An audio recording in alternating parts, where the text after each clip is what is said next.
What is going on, everybody? It's time for another mock draft, and this time it's going to be the number one pick holding Carolina Panthers. I figured let's go out, let's go get you guys a QB, and let's go get some weapons for that quarterback to work with. Starting off, you guys had the number one pick. I went out and I took Bryce Young. I figured an awesome fit in this offense, and really, the tea leaves are pointing in the direction that he's going to be your guy in the future. It just seems like, he's canceling some meetings. It seems like he's confident he's going to go one or two, and a lot of the guys in the organization seem to like him. I went chalk number one, but trust me, it gets better throughout this draft. Moving on to your second round pick, I took Josh Downs out of UNC, and you might be thinking, hey, a slot receiver at 39? Nah, this dude is dominant from the slot. He can absolutely eat. One of the best route runners in this class, in my opinion, and just finds a way to get open.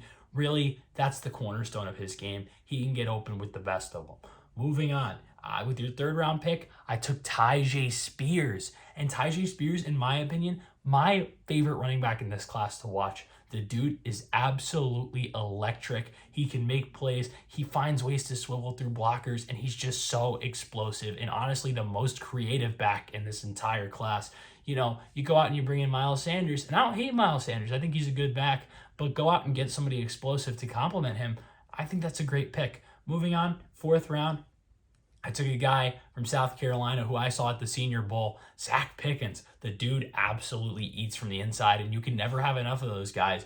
He reminded me of Jeffrey Simmons at times. Obviously, he's not that level of player, but the way that he was able to just eat in pass rush scenarios, his get off, his first step is electric. So fast. He's always the first guy off the line every single time, and I think that that's what makes him really special. Moving on, second to last pick, we'll keep it quick. It's KJ Henry, some more edge depth. Everyone's already talking about, Miles Murphy is talking about Brian Brzee on the interior, but nobody's talking about Henry, and he has the potential to be a really good football player.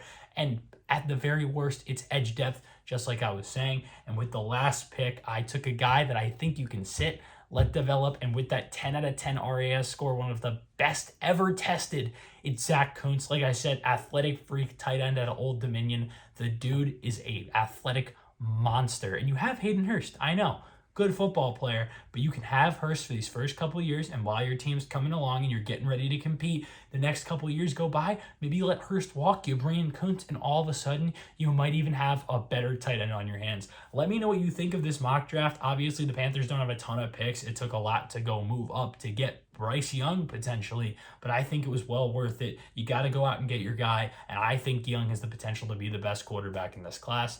Let me know what you think. Let me know what mock draft, what team you want to see next, what players you think could be a good fit for the Panthers. More content is coming to Weeball very soon. Be on the lookout. Peace.